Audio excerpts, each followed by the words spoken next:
Big good one here, and eventually we will like, subscribe, share, all that good stuff, help promote and rank up my channel. We're going to be reviewing Stargirl, episode 8, Shiv Part 2. So, the logline on this one is essentially after Courtney gets herself into some trouble following an unexpected confrontation, Pat decides they need to come clean to Barbara. Meanwhile, Sydney takes heat from her father at their plan to take matters into her own hands go awry. Finally, Yolanda, Beth and Rick lead an investigation into one of the classmates. And you know who that is, Sydney, after the way things went last episode. Now, last episode, I was really, really disappointed. Normally, I break this down into a positive section, a bias section, and then a negative section, and I give you an overall score to it all. But in this one, I have to say, everything was great. Everything was actually great in this episode. I have no complaints. This episode was really, really strong.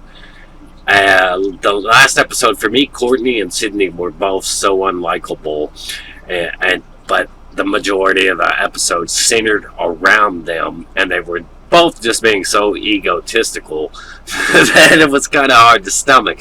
But in this episode, it's really good. I mean, the way that Pat covers up what happened to Courtney, and the tension of Sydney confronting Courtney, and Courtney not knowing if she knows that she's Stargirl or not, the tension there between them, that was beautifully played. That was excellent. That was really excellent. And then at the end of the scene, she just, and spoiler warning, that goes without saying. If you're coming into this review, know you need to leave fast before you know everything. Let's get back to it. But when Sydney goes over to visit Stargirl, Courtney, she plays it really nicely, where Stargirl is just, she is on the edge of her seat, wondering if Sydney knows, and it's just well played. And then at the very end of the scene, when she's thinking everything's cool, she's just like, "Oh, by the way, I know you're Stargirl. You think I'm dumb? You can't hide behind that mask. That mask isn't." But I just thought that was well played. The way that scene was, it was really well played. My only gripe with that particular scene is that the audience knows that she had to hear Pat, so it's not that tense for the audience as it is for the characters, but I did feel the tension, so it still worked. But everything in this episode, Beth coming out and being reasonable when Rick's getting all hot-headed like a pit bull on a chain, like Beth coming out and being the reasonable one that's like, we gotta investigate this. I really like the way that played out, and the way the things played out in the house. Pat getting really uncomfortable there, and Sydney's stepmom over there hitting on Pat the way she did, just like she must be desperate to get some.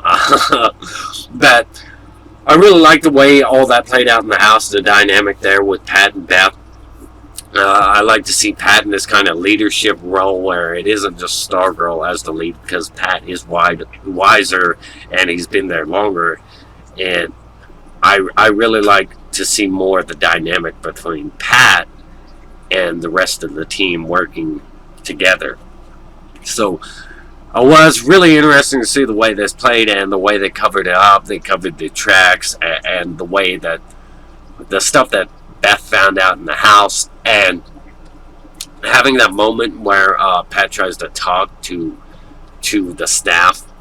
It's kind of hilarious to see him talk to an inanimate object. I mean, of course, we know the staff is alive, though, but when the staff isn't responding, it's really interesting to see.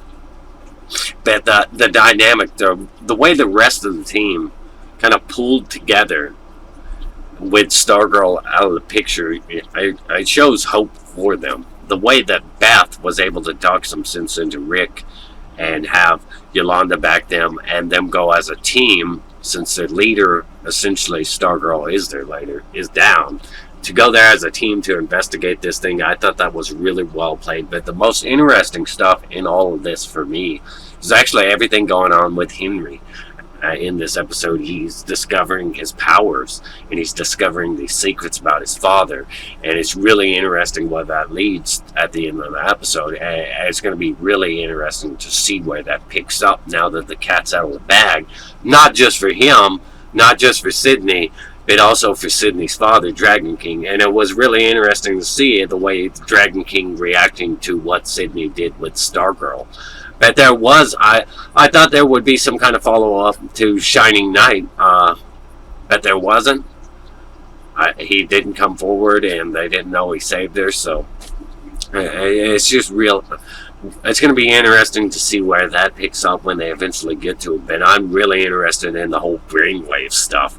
I think they're doing very well with the way this is written smoothly. The last episode was probably the most disappointing episode of the entire season for me. And it was really just the behavior of Courtney and Sydney that was off-putting. You expect that from a villain, but Courtney's attitude that episode was just really off-putting, and it got her put down hard.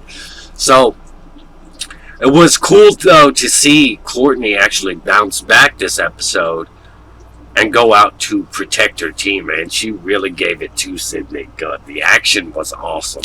To see those two go toe-to-toe for a second time and see Stargirl actually somewhat hold their own a bit better this time, but still Sydney is more powerful than her. She's more skilled than her.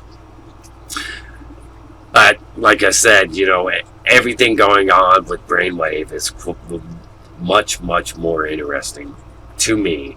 But I liked all the character dynamics in here, the way all the characters were presented to us. And even Yolanda got her shining moment, yanking Beth out of that window and getting her out of there last minute the way she did. But also on an Icicle side of things, and I can't forget that the whole dynamic with Barbara and the apology from Mike to Courtney, that was a really nice, well-written scene where he apologized, thinking that the car accident was somewhat his fault, or somehow his fault, because he's not used to seeing someone else bond with his father and getting jealous, and he's just kind of got to accept the fact that they're a family now, and he's proud to call her his sister. And that was a really awesome, touching, beautiful moment in there. This show is top notch, man. Top notch. I have no gripes really about this episode. It was probably the best episode since episode 1 and 2. The best episode of the season. I bet it's only going to get better. I can guarantee that. And I would actually give this episode a solid 10 out of 10, man. In comparison to all the other episodes, this one, I'd give a solid 10 out of 10 for, the tension, the visuals, the fighting, the way the characters all played their part, and they did it very well. They all have a role to play in this, and it's quite clear, and the dynamic between each other is just really, really well done with the way they bounce off each other and the way they collaborate, but the way they benefit each other. It's just, I'm really looking forward to this, and I'm looking forward to seeing which direction Brainwave Jr. goes. But the stuff with Icicle confronting that guy that used to work for that company, we know what all that means.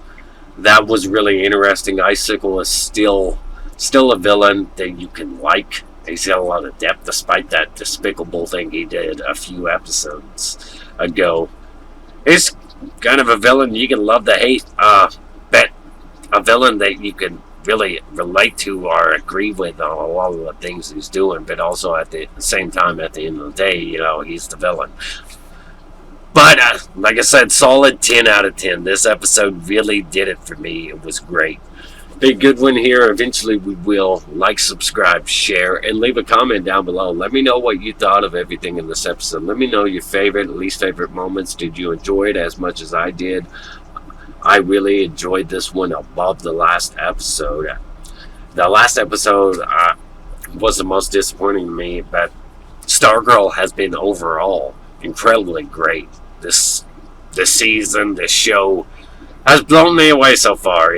It's kept my attention, and I'm gonna keep doing reviews on it every week. Like, subscribe, share. If a good one here, eventually we will. Comment down below. Stay awesome. Rock on.